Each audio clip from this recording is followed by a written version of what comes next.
1 মাস, 1 মাস 3 মাস আর 6 মাস, বাকিদের বয়স 1 বছরের মতো হবে। ঠিক যেমনটা ভেবেছিলাম, কথা বলতে শিখিনি বিধায় তোকে অসম্মান করতে পারছে না। একটু ধৈর্য ধর, ওরা বাকিদের থেকেও তোকে বেশি অসম্মান করবে। আজিমের থোতা মুখটা ভোতা হয়ে গেল। ওরা দুজনেই গাছের নিচে গিয়ে বসে। শিরশির করে ঠান্ডা বাতাস আসছে। দুজনেই সেটা বেশ উপভোগ করতে লাগলো। কিছুক্ষণ পর আজিম ব্যঙ্গ করে বলতে লাগলো, তোকেও তো কেউ সম্মান দেয় না, তোর একটাই বউ, সেটাও তো সম্মান দেয় না। সম্মান চাইনি তাই দেয়নি, একটা গাধার থেকে সম্মান আশা করবে এটা ভাবলি কিভাবে? আজিম হাসলো। কিছুক্ষণ পর হাসি বন্ধ করে ও কণ্ঠটা সিরিয়াস করে বলতে লাগলো, আচ্ছা, একটা প্রশ্ন করব, ঠিকঠাক উত্তর দিবি, ঠিক আছে? দেওয়ার মতো হলে অবশ্যই দেবো। ওসমানের বোনের প্রতি কি তোর কোনো ফিলিংস আছে? বারিশ আজিমের হাত থেকে কেড়ে নিয়ে চিপস খাচ্ছে। ওর প্রশ্ন শুনে বারিশ খাওয়ার গতি কমিয়ে দিল। তারপর অনেকক্ষণ চিন্তা ভাবনা করার পর বলল, সত্যি বলতে আজিম, আমার ওর প্রতি কোনো অনুভূতি এখনো জন্মেনি। ভবিষ্যতে জন্মাবে কিনা সেটাও জানি না। আজিম ভালো করে বারিশের আপাদমস্তক দেখে বলতে লাগলো, তোর মুখ থেকে তো মনে হচ্ছে সত্যি কথাই বলছিস। তো মিথ্যা বলতে যাবো কেন? না মানে সেদিন ওই ছেলেগুলোকে যেভাবে মারলি তা দেখে মনে হচ্ছে, না মানে সেদিন ওই ছেলেগুলোকে যেভাবে মারলি তা দেখে মনে হলো তুই আয়েশাকে ভালোবাসিস। বারিশ হেসে ফেলে, বলে, পাগল নাকি? ওসমানের বোনের নামে কেউ খারাপ কথা বলে আমি তাকে ছেড়ে দেবো? তার উপর ছোট থেকেই ওকে দেখে আসছি, সারাক্ষণ ছাগলামো করলেও মেয়েটার চরিত্র ভালো। বিয়ে যদি না হতো তবুও আমি ওর জন্য মারামারি করতাম। এখন তো বউ হয়, তাই দায়িত্ববোধ থেকেই মেরেছি। তার মানে এই না যে ওকে আমি ভালোবাসি। তার মানে সত্যি ভালোবাসিস না? না রে ভাই, ভালোবাসা তো দূর, ওর প্রতি বিন্দু মাত্র ফিলিংসও এখনো হয়নি। কেন ফিলিংস কাজ করে না? ওসমান ওদের দিকে এগিয়ে আস্তে আস্তে বলে। কার প্রতি কার ফিলিংস কাজ করছে না? আজিম চমকে ওঠে, তবে বাড়ির স্বাভাবিক গলায় বলতে লাগলো। চিঠিওয়ালের প্রতি নাকি আজমের কোনো ফিলিংস কাজ করছে না? আজিমের চোখ বড় বড় হয়ে গেল। ও বারিশকে মারতে মারতে বলল, এত মিথ্যা কথা বলিস কেন? হো, তার মানে ফিলিংস আছে অপরিচিতার প্রতি? আজিম থতমত খেয়ে গেল। ও আমতা আমতা করে বলল, সেটা আবার কখন বললাম? আর কি বলার বাকি আছে, সব বুঝে গেছি আমরা, তাই না ওসমান? ওসমান মুচকে হাসলো, কিছু বলল না। বারিশও হাসছে। ওদিকে আজিম খ্যাপাটে গলায় বলতে লাগলো, খবরদার হাসবি না আমার মতো পুরুষের প্রেমে। খবরদার হাসবি না, আমার মতো পুরুষ প্রেমে পড়তে পারে না। আমি শুধু নাতি নাতনিদের শোনানোর জন্য একটা গল্প রেডি করছি। মারিয়া ওদের দুজনের নজর এড়িয়ে একা একা চলে এসেছে লাইব্রেরিতে। মনের মধ্যে অপরিসীম আশা নিয়ে এসেছে। কেন যেন মন বলছে চিঠির জবাব এসেছে, কিন্তু তবুও বুকের মধ্যে এক অজানা ভয় থেকেই যাচ্ছে। মারিয়া নির্দিষ্ট বুক সেলফের সামনে গিয়ে দাঁড়ালো, কিন্তু বইটা হাতে নেওয়ার সাহস কেন যেন হচ্ছে না। যদি আশা ভেঙে যায়। ও অনেকক্ষণ থেকে শার্লক হোমসের উপন্যাসটার দিকে তাকিয়ে আছে। ডনান্টি পায়চারি করতে করতে হঠাৎ সেখানে এসে উপস্থিত হন। মারিয়াকে এক নজরে বুক সেলফের দিকে তাকিয়ে থাকতে দেখে উনি কিছুটা এগিয়ে এসে গলা খাকারি দিয়ে বলেন, বই চুরি করতে এসেছো? মারিয়া চমকে উঠল। ডনান্টির রাগান্বিত মুখটার দিকে এক পলক তাকানোর পর ও জোরপূর্বক দাঁত বের করে বলতে লাগলেন, হুম, চুরি করতে আসিনি। তাহলে বইয়ের দিকে তাকিয়ে চোখের পাওয়ার পরীক্ষা করছো? যা দুষ্টু, আপনি এত মজা করা কবে থেকে শিখেছেন? ডনান্টির মুখটা গম্ভীর হয়ে গেল। সেই গম্ভীর মুখের দিকে এক নজর তাকিয়ে মারিয়ার হাসি উবে গেল। ও মাথা চুলকে বলতে লাগলো, আসলে আমি বইটার প্রেমে পড়ে গেছি। প্রিয়জনের দিকে এভাবেই তাকিয়ে থাকতে হয়। অবশ্য আপনি জানবেন কিভাবে? আপনার তো কেউ নেই। কথাটা বলে মারিয়া খ্যাট করে হাসলো। হঠাৎই ডন আন্টির পোশাকে লাগিয়ে রাখা নেম প্লেটে মিসেস হ্যানা চৌধুরী নামটা চোখে পড়তেই মারিয়া মাথা নাড়িয়ে বলে, ওহো, আফওয়ান, আপনার তো আবার স্বামী আছে না? মানে আপনার মতো আনরোম্যান্টিক মানুষ এসব চোখাচোখির বিষয় জানবে, সেটা ভাবাও ভুল। কথাটা বলে মারিয়া আবারও খ্যাট করে হাসতে লাগলো, কিন্তু ডন আন্টির মুখ এখনও গম্ভীর হয়ে আছে। তা দেখে মারিয়া হাসি নিজের অন্তরের ভেতর শুষে নিল। অতঃপর দ্রুত উপন্যাসের বইটা নিয়ে জায়গা প্রস্থান করলো। মারিয়া একবারের জন্য পিছু ঘুরে ডন আন্টির মুখটা দর্শন করেনি, কারণ ওর অত বুকের পাটা নেই। লাইব্রেরির সবচেয়ে পেছনের সিটে গিয়ে ও বসে পড়ে। ভ্যালি অফ ফেয়ার নামেরই বইটার দিকে তাকাতেই মারিয়ার বুকের ধুকপুকানি শুরু হয়ে গেল। চিঠির জবাব কি আদৌ এসেছে? যদি না হয় তাহলে মারিয়া কি করবে? এত কঠিন একটা কাজ হয়তো অপরিচিতকে দেয়া উচিত হয়নি। মারিয়া বুক ভরে শ্বাস নিয়ে বই উল্টাতে লাগলো। এক একটা পাতা উল্টাতে যেন অনেক পরিশ্রম করতে হচ্ছে। কাঙ্ক্ষিত পৃষ্ঠা আসার সময় চলে আসলে মারিয়া চোখ বন্ধ করে ফেলে। বেশ কিছু সময় পর পিট করে চোখ মেলে তাকায়ও। রঙিন চিঠির জায়গায় একটা সাদা চিঠি নজরে আসতে মারিয়া খুশিতে চিৎকার করে ওঠে। ফলে লাইব্রেরিতে উপস্থিত সকলে বিরক্তি মুখে ওর দিকে তাকায়।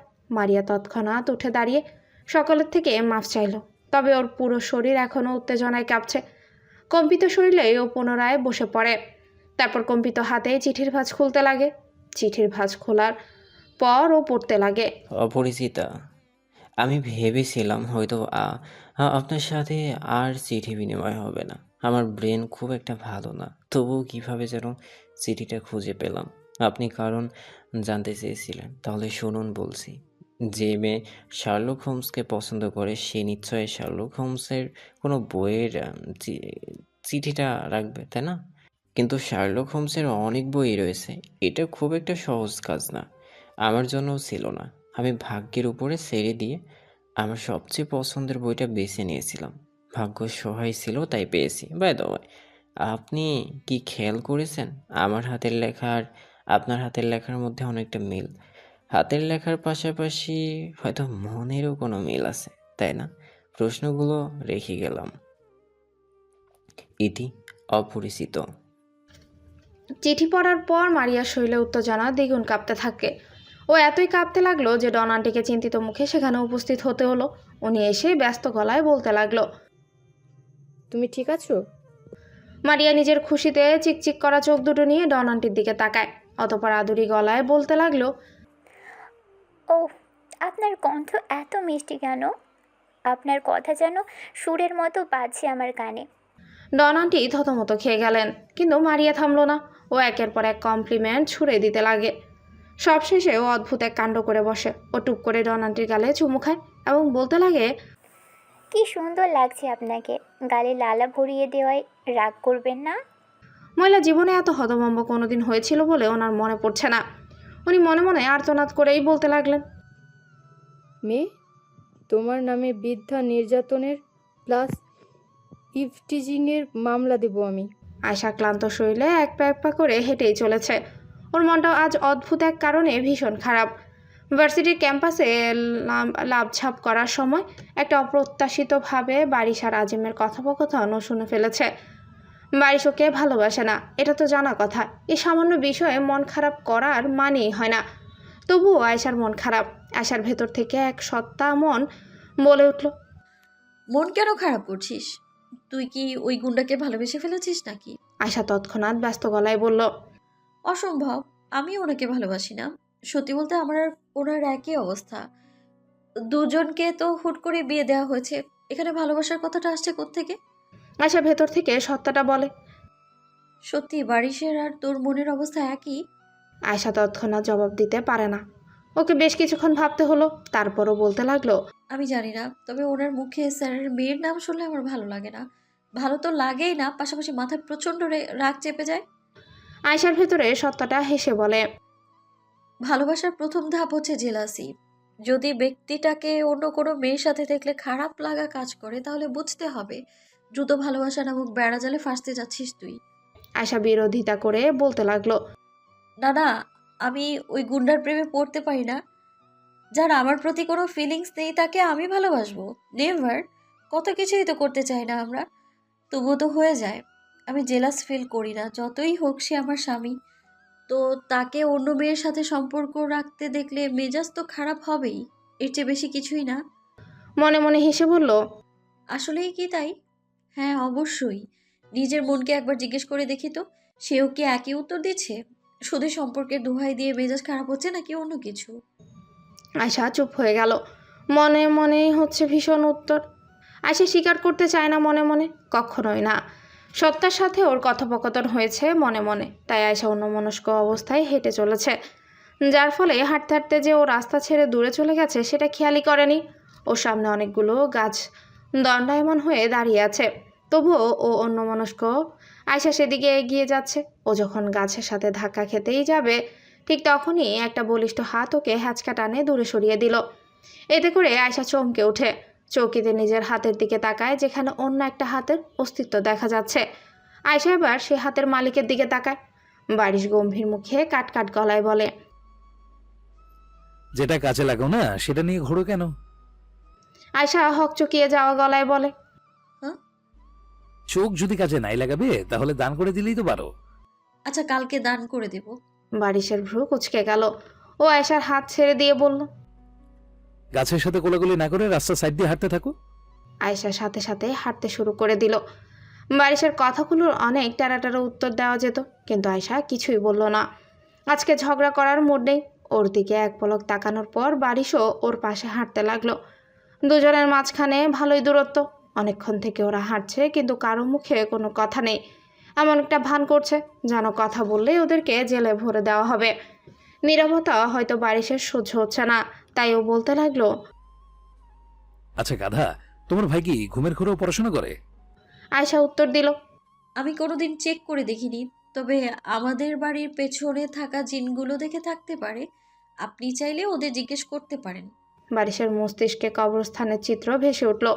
ও মনে মনে সেই দৃশ্য ধ্বংস করে দিয়ে বলে, থাক, ওদের ডিস্টার্ব করার কোনো মানে হয় না। তার উপর কোনো পরি যদি আবার আমাকে দেখে ক্রাশ খায় তাহলে কি যে মুসিবত হবে।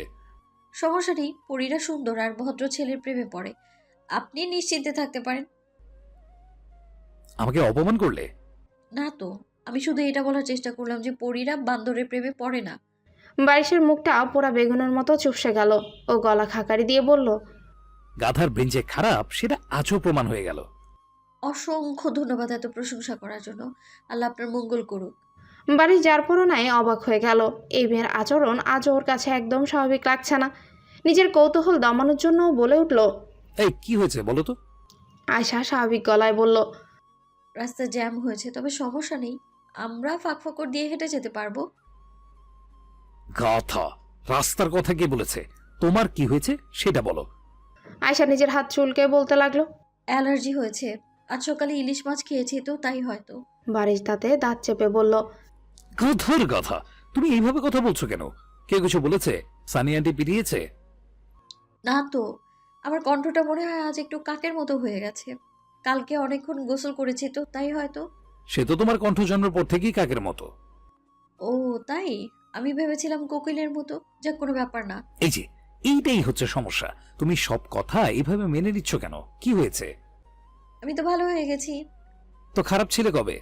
আয়শা চোখ বড় বড় করে বারিশের দিকে তাকায়। তা দেখে বারিশ ভ্রুকুচকে বলে, কি? আপনি আমার প্রশংসা করলেন? প্রশংসা কোথায় করলাম? যেটা সত্যি সেটাই তো বললাম। আয়শা চোখ সরিয়ে নিয়ে মুচুর মুচুর হাসতে লাগলো। হঠাৎ করে খুব লজ্জা লাগছে ওর। এই লজ্জা পাওয়ার ঠেলায় বেচারি উষ্টাকে মুখ থুবড়ে পড়তে ধরলে বারিশ ওকে ধরে ফেলে এবং রাগ দেখিয়ে বলতে লাগলো, কাল আমার সাথে হাসপাতালে যাবে, তোমার চোখ দুটো দান করে দেব। আয়শা মুচুর মুচুর হাসি অব্যাহত রেখে বলে, আচ্ছা ঠিক আছে। বারিশ কপাল কুঁচকে আয়শার দিকে তাকায়। এই মেয়েটার আচরণ ওর কাছে ভালো ঠেকছে না। না জানি আজকে মাথায় কয়টা তার ছিঁড়েছে। সেসব কথা বাদ দিয়ে বারিশ পকেটে হাত গুজে হাঁটতে শুরু করে। আয়শাও মুচুর মুচুর করে হাসতে হাসতে বারিশের পাশেই হাঁটতে লাগে। হঠাৎ ওর কানে বেজে উঠে, আমার ওর প্রতি কোনো ফিলিংস কাজ করে না। মুহূর্তে আয়শার মুচুর মুচুর হাসি গায়েব হয়ে গেল। ও হতাশার শ্বাস ফেলে মনে মনে বলে, এসব কি হচ্ছে? তাহলে কি এটাই সত্যি যে আমার ওনার প্রতি ফিলিংস জন্মাতে শুরু করেছে? তাহলে তো সর্বনাশ। আয়শার মনের অবস্থা খারাপ হয়ে গেল। বারিশের প্রেমে পড়া ওর কাছে ঠিক লাগছে না। যদিও বারিশ ওর স্বামী, তবুও তো একটা কিন্তু থেকে যায়। কারণ বারিশ ওকে ভালোবাসে না।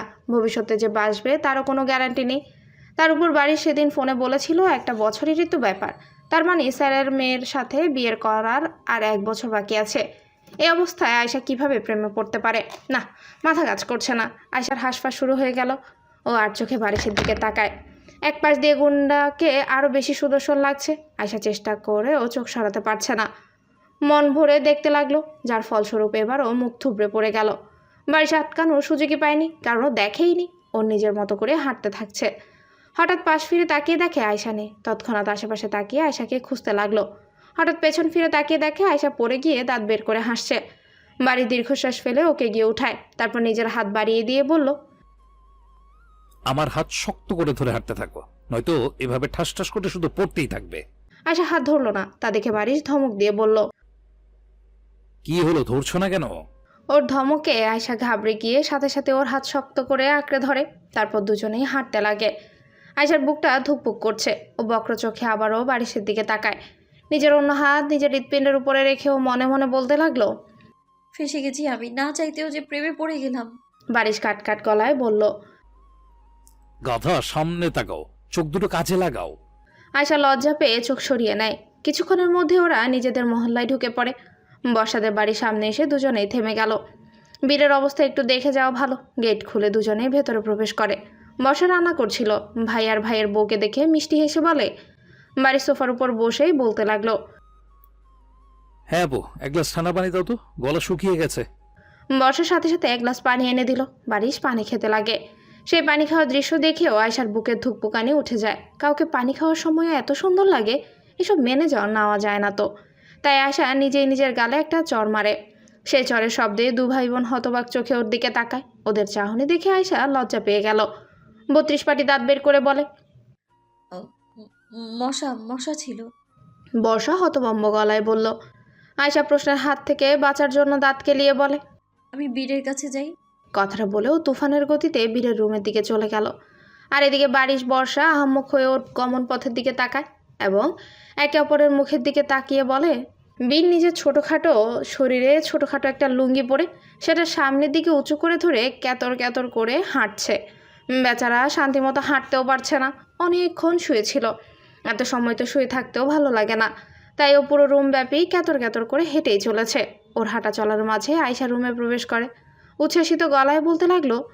কি অবস্থা বাছা? বীর পিছু ঘুরে কাঁদো কাঁদো গলায় বলে। তুমি পচা সুন্দরী। কেন কেন? তুমি থাকতে গভীর জল আমার সম্পদ কেটে দিল কোন সাহসে? আয়শা হাসি চেপে বলল। গভীর জলকে আমরা দুজনে মিলে ডিপ জল বানিয়ে দেব, তুমি কষ্ট পেও না। তুমি জানো না সুন্দরী আমি কত কষ্টে আছি। লুঙ্গি পরলে সেটা শুধু খুলে যায়, আমার মান সম্মান নেই। আয়শা বীরের গালে হাত রেখে বলে। আরে তাই তো, আমাদের বীরের কত মান সম্মান, সেটাকে আমরা এইভাবে হারিয়ে যেতে দিতে পারি না। বীর ঠোঁট উল্টে বলল। এখন কেউ আমাকে বিয়ে করবে না, কেটে দিয়েছে। আয়শা মাথা নিচু করে হাসি আটকায়। অতঃপর গলা খাকারি দিয়ে বলে। কেঁদো না, আমি বিয়ে করব তোমায়। বীরের মুখটা ঝলমল করে উঠল। ও উচ্ছ্বাসিত গলায় বলল। সত্যি? হ্যাঁ। বীর খুশির ঠেলায় লুঙ্গি ছেড়ে দেয়, যার ফলে পুরো লুঙ্গি খুলে মেঝেতে পড়ে গেল। ঘটনার আকস্মিকতায় বীর আর আয়শা দুজনে হতভম্ব হয়ে গেল। একটু পর লজ্জা পেয়ে বীর জোরে জোরে কেঁদে ওঠে। ওর কান্নার শব্দে বারিশ আর বর্ষা ছুটে আসে। এই অবস্থা দেখে বারিশ চোখ বড় বড় করে আয়শার দিকে তাকায়। তারপর বলে। বেলুচ্চা চিংড়ি, তুমিও লুঙ্গি খুলে দিয়েছো? তিশার মনটা ফ্রেশ করার জন্য ফোনে ভিডিও দেখছে, কিন্তু সিঙ্গেল হওয়ার কারণে ওর ফোনে শুধু কাপল ভিডিও আসছে। ফেসবুকও সিঙ্গেলদের মন নিয়ে রীতিমতো ছিনিমিনি খেলছে। বুকে পাথর রেখে তিশা সেই ভিডিওগুলোই দেখতে লাগলো। শেষে সহ্য করতে না পেরে ও ভিডিও অপশন থেকে বেরিয়ে আসে। নিউজ ফিডে এসে রিফ্রেশ দিতে একজনের নতুন প্রোফাইল পিকে ওর চোখ আটকে গেল। ছেলেরা সহজে প্রোফাইল পিকচার পরিবর্তন করতে চায় না। ওসমানও তার ব্যতিক্রম নয়। কিন্তু আজ কি মনে করে যেন নতুন একটা ছবি নিজের প্রোফাইলে দিয়েছে। ক্যাপশনে লিখেছে ফাইনাল ডেস্টিনেশনের অপেক্ষায়। ওসমানের হাস্যোজ্জ্বল ছবিটার দিকে তিশা এক মনে তাকিয়ে থাকে। অজান্তেই ওর মুচুর মুচুর হাসতে লাগলো। গালে হাত চেপে ধরে সেই হাসি আটকানোর চেষ্টা করতে লাগলো, কিন্তু কোনো লাভই হচ্ছে না। ও এখনও রিয়েক্ট দেয়নি। কৌতূহলবশত আগে কমেন্ট চেক করতে লাগলো, কিন্তু কমেন্ট সেকশনে ঢুকতে ওর মুখটা ফুস হয়ে গেল। বেশ কিছু মেয়েরই কমেন্ট রয়েছে সেখানে। একজন তো আবার লিখেছে, আমি তো তোমার ফাইনাল ডেস্টিনেশন। তিশা হতাশার শ্বাস ফেলে কমেন্ট সেকশন থেকে বেরিয়ে গেল। রিয়েক্টও দিল না। নিউজ ফিড আরও একবার রিফ্রেশ করে ওসমানের হাস্যজ্জ্বল ছবিটা ও দূরে সরিয়ে দিল। মনমরা হয়ে তিশা আবারও ভিডিও দেখতে লাগলো। ফেসবুক এবারও ওর সাথে বেমানিই করতে চাইছে। তাই তো এখনও শুধু স্যাড ভিডিও একের পর এক চলেই আসছে। সেই ভিডিওগুলো এত ইমোশনাল যে তিশা ডুকরে ডুকরে কাঁদতে লাগলো। ওর কান্নার আওয়াজ পেয়ে পাশের রুমে থাকা ওর ছোট বোন তাহিয়া ছুটে আসে। এসে বোনকে উল্টে পাল্টে দেখে। অতঃপর কপাল কুঁচকে বলে। আপু কাঁদছো কেন? তিশা চোখ মুছে ক্রন্ধনরত গলায় বলতে লাগলো। কি কষ্ট রে? কে কি বলেছে তোমায়? আম্মু কি আজকেও মেরেছে? থুর না, আম্মু কেন আমায় মারবে? রোজই তো কিছু না কিছু অকাম করো, যার জন্য মারো তো খাও। তিশা থতমত খেয়ে গেল। ওর নাক টেনে বলতে লাগলো, একদম বাজে কথা বলবি না। ওগুলো আদরের মার, বুঝেছিস? মার খেলে স্বাস্থ্য ভালো হয়। হ্যাঁ, সেই জন্যই তো তোমার চেহারার রোগা পটকা। তো আমাকে ফুটবল হতে বলছিস? ফুটবল হবে কেন? শুধু শরীরে হাড্ডির জায়গায় একটু গোস্ত তো থাকা উচিত, তাই না? এত জ্ঞান দিবি না তো। আচ্ছা দিব না, কিন্তু তুমি কাঁদছো কেন? তিশার কান্নার বেগ বেড়ে গেল।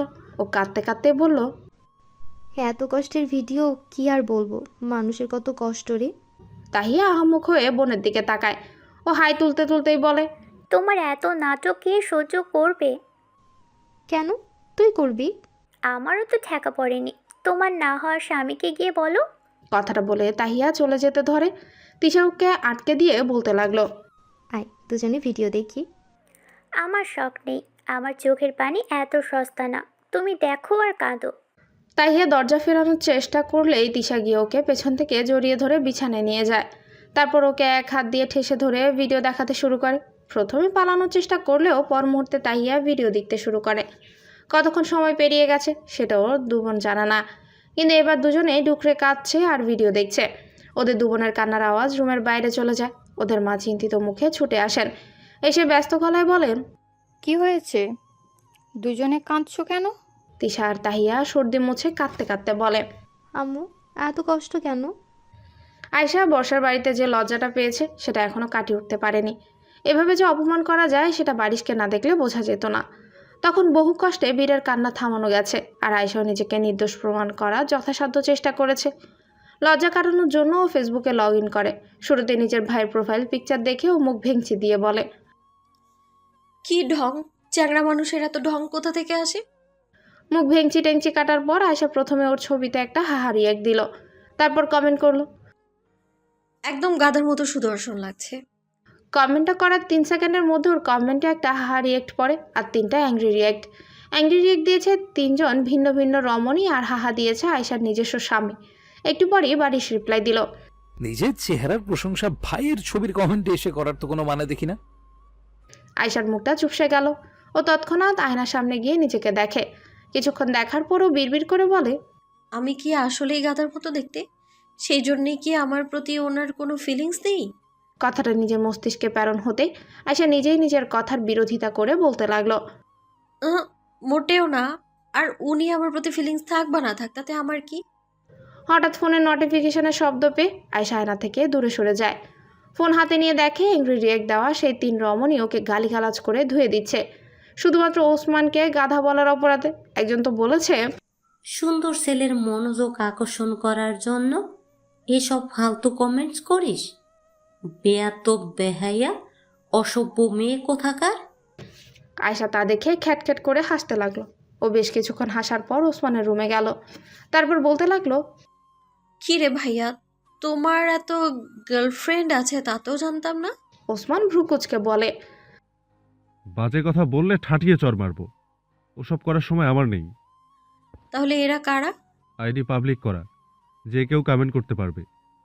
এখন এগুলো কে সেটা আমি জানবো কিভাবে? আয়শা ভাইয়ের পাশে গিয়ে বসে। তারপর অত্যন্ত সিরিয়াস হয়ে বলে, ভাইয়া, এদের যে কোনো একটা মেয়েকে বিয়ে করে নাও। বিয়ের পর কুটনি ননদিনী ওকে জ্বালিয়ে মারবো। আমাকে গালিগালাজ করে পার পেয়ে যাবে নাকি? হ্যাঁ, তোর ছাগলাম ও বুদ্ধি শোনার টাইম আমার নেই, যা ভাগ। আয়শা গেল না, ভাইয়ের পাশে বসে থাকলো এবং দাঁত কেলিয়ে বলতে লাগলো, এরা তোমায় পছন্দ করে নাকি ভাইয়া? ভুলে যাস না আমি তোর বড় ভাই। কি সব কথা বলছিস সেটা বুঝতে পারছিস? হ্যাঁ হ্যাঁ, বুঝতে পারছি। আমি ভেবেছিলাম তোমার মতো আহাম্মককে কেউ পাত্তাই দেবে না। এখন তো দেখছি ঘটনা পুরো আলাদা। ওসমান বিড়বিড় করে বলল, যার পাত্তা চাই সে তো দেয় না। কতবার চেক করলাম, তবুও তার রিয়াক্ট খুঁজে পেলাম না। আয়শা ভ্রুকুচকে বলল, কি বলছো ভাইয়া? ওসমান গলা খাকারি দিয়ে বলল, তোকে এত শুনতে হবে না, যা এখান থেকে। আয়শা যাচ্ছে না। তা দেখে ওসমান হতাশা শ্বাস ফেলে। ও চুপ করে বসে থাকলো। আয়শা বকর বকর করেই চলেছে। কিছুক্ষণ পর ওসমান শান্ত গলায় বলে, বারিশের পিছে কত সুন্দরী মেয়ে পড়ে আছে জানিস? ওর মেসেজ রিকোয়েস্টের লিস্টটা একটু চেক করে দেখিস। আয়শার বক বক এই এক কথাতেই বন্ধ হয়ে গেল। ও বসা থেকে উঠে কাট কাট গলায় বলে, আমি কেন চেক করতে যাব? কয়েকজন পছন্দ করে করুক, তাতে আমার কি? আমি তো শুধু তোমার বউকে চালাতে চাই। ওসমান অস্পষ্ট হাসে। আয়শা ব্যস্ত পায়ে ওসমানের রুম থেকে বেরিয়ে গেল। বোনের গমন পথের দিকে তাকিয়ে ওসমান বলে, তোর বুদ্ধি হলো না, গাধাই থেকে গেলি। গতকাল রাতে স্যাড ভিডিও দেখে কাদার ফলে তিশার প্রচণ্ড মাথা ব্যথা করছে। চোখ দুটো আঙ্গুল ফরের মতো ফুলে গেছে। ভার্সিটির ক্লাস আছে, তাই ওকে আসতেই হলো। ও ক্লাসের দিকে যেতে যেতে বিড়বিড় করে বলে, ছোট থেকেই তো পাত্তা দাও না, এবার অন্তত পাত্তা দাও ইয়ার। তোমার পাত্তা না পেয়ে পাত্তাহীন হয়ে যাচ্ছি আমি। তিশা মনে মনে দেশের তীব্র নিন্দা করতে লাগলো। এই মহান কাজ করা শেষে ও বলতে লাগলো। এইসব বলতে বলতেই তিশা হাঁটতে লাগলো। হঠাৎই একটা ফাঁকা ক্লাসরুমের সামনে আসতেই দেখে ওসমান উল্টো মুখ করে বসে ফোনে কারোর সাথে কথা বলছে। তিশা কান খাড়া করে শুনতে পেল ওসমান বলছে। ফোনের অপর পাশের ব্যক্তি কিছু একটা বলে, তা শুনে ওসমান হেসে ফেলে। বলে, অপর পাশের ব্যক্তি আবারও কিছু বলে। ওসমান হাসতে লাগলো। তারপর কিছু একটা বলল, কিন্তু তিশা সেটা শুনলো না। ও শোনার ইচ্ছা মরে গেছে। মাথা নিচু করে তিশা আবারও হাঁটতে শুরু করে, কিন্তু এবার আর নিজ মনে বকবক করলো না। লাইব্রেরির কাছাকাছি আসতেই কিছু চেঁচামেচির আওয়াজ কানে আসে ওর। কণ্ঠ শুনে মনে হচ্ছে এটা মারিয়ার আওয়াজ, তাই তিশা দ্রুত পা চালিয়ে সেদিকে গেল। গিয়ে দেখতে পেল মারিয়া আজিমের সাথে তুমুল ঝগড়ায় লিপ্ত হয়েছে। ও মারিয়ার কাছে গিয়ে দাঁড়িয়ে বলে, মারিয়া রাগান্বিত মুখে তিশার দিকে তাকিয়ে বলে, এই 3 নম্বর গাধাটা আবারও আমার হাত থেকে বই ফেলে দিয়েছে। আজিম গলা খাকারি দিয়ে বলে, দেখুন, আমি একজন ভদ্রলোক, আমাকে গাধা বলে অপমান কর। মারিয়া কিছু একটা ভেবেই বলতে লাগে। আসলে গাধা বলা উচিত হয়নি। আজিম ভাব নিয়ে বলে, আপনার ব্রেন আছে তাহলে? মারিয়া খ্যাপাটে গলায় বলে। আপনার সাথে গাধার তুলনা করে আমি গাধাকে অপমান করে ফেলেছি। আজিমের মুখে হাসি ছিল। এবারও নিজেও খ্যাপাটে গলায় বলতে লাগলো, ভাবলাম অপমান করলেন আমাকে। আর আপনি যে আমার হাতের বই দুবার ধাক্কা দিয়ে ফেলে দিলেন তার বেলা। আসলে একবার কোনো কাজ করা যায়, ভালো কাজ হোক আর খারাপ কাজ হোক, সেটা অন্তত 5-6 বার করা উচিত। আপনি হয়তো প্রবাদটা জানেন না। প্রবাদ কেন? আমি তো প্রবাদীও জানি না। মারিয়া ভ্রু কুচকে বলে, প্রবাদই কি? কে আবার? প্রবাদের বউ দেখেছেন? পৃথিবীতে একমাত্র আমি সিঙ্গেল পড়ে রইলাম। Shut up. শাট আপে অসহ্যকর। অসহ্যকারী। মাথা খারাপ করবেন না বলে দিলাম। আচ্ছা, করব না, কিন্তু একটা কথা ছিল। মারিয়া গলা উঁচিয়ে বলে, কি? যেটা আগে থেকে খারাপ, সেটাকে নতুন করে আর কি খারাপ করব। মারিয়া চিৎকার করে কিছু বলার আগে আজিম 32 পাটি দাঁত বের করে বলে, ধন্যবাদ দিতে হবে না, আমি যে মহান এটা সবাই জানে। বেয়াদব কোথাকার। ন্যাড়া একবার বেলতলায় যাই, এদিকে আপনি বারবার আমার বই ফেলে দিচ্ছেন। সে নেরা একবারই যেতে পারে, কিন্তু আমি কেন যাব? আমি তো নেরা না, তাই আমি বারবার বেলতলায়। সে নেরা একবারই যেতে পারে, কিন্তু আমি কেন যাব? আমি তো নেরা না, তাই আমি বারবার বেলতলায় যাব আর নিজের মাথায় বেল ফেলে মাথার কোয়ালিটি চেক করব। ওকে? আয়শা সকাল সকাল পাশের বাড়িতে চলে এসেছে। খাবারের লোভে কিন্তু আসেনি। ওর খুবই জরুরি কিছু কাজ আছে। তাছাড়া পাশের বাড়ি যদি হয় শ্বশুর বাড়ি, তাহলে ওর যখন তখন আসার 100% অধিকার আছে। প্রথমে ও বিলকিস বেগমের সাথে কথাবার্তা বলল। উনি রান্নাঘরে রান্না করছিলেন। আয়শা ওনাকে রান্নার কাজে টুকিটাকি সাহায্য করছেন আর বলছে, আজ কি রান্না করার কথা ভাবছেন? বিলকিস বেগম সামান্য হেসে বললেন। করলা ভাজি বারিশের অনেক পছন্দের। আয়শা মনে মনে বলল। সেই জন্যই মুখ থেকে এত তেতো তেতো কথা বেরোচ্ছে। আয়শা করলার আলু ছোট ছোট করে কেটে দিতে লাগলো। এবার আসল মিশনে নেমে যেতে হবে, তাই ও গলা খাকারি দিয়ে বলল, আচ্ছা, বাড়ির বাকিদের দেখছি না যে। তোমার শ্বশুরমশাই একটু হাঁটতে গেছেন, ভুঁড়ি বড় হচ্ছে দেখে ভীষণ চিন্তায় পড়ে গেছেন। এমন ভান করেছেন যেন উনি এখনও যুবক। আয়শা হেসে ফেলে, বলে, তার ঠিকই তো বলেছে, উনি তো এখনো যুবকই আছে, সেই জন্যেই তার বউ এত সুন্দরী। বিলকিস বেগম লজ্জা পেয়ে গেলেন। উনি হেসে হেসে বললেন, এত চাটু মেরে আর লাভ নেই, বয়স হয়ে গেছে আমার। চাটু না, সত্যি বলছি, বিশ্বাস করুন। আচ্ছা আচ্ছা। আয়শা দোনামোনা করে বলে। আর বাকিরা? বিলকিস বেগম ভ্রু কুচকে বলেন, কি? না মানে বাকিরা কোথায়? বাকিরা বলতে বীর আর বর্ষা আপু কি এখানে এসেছে? বিলকিস বেগম সব বুঝে গেলেন। উনি অন্য মুখ হয়ে সামান্য হাসলেন, তারপর বলতে লাগলেন, বাইজিৎ বাড়িতে আছে, তাই বর্ষা আসেনি, তবে বীর এসেছে। ও আমাদের রুমে ঘুমাচ্ছে। বীরের শরীর এখন কেমন আছে? মোটামুটি, হ্যাঁ। করতে সমস্যা হচ্ছে, পুরোপুরি ঠিক হতে আরও সময় লাগবে। ও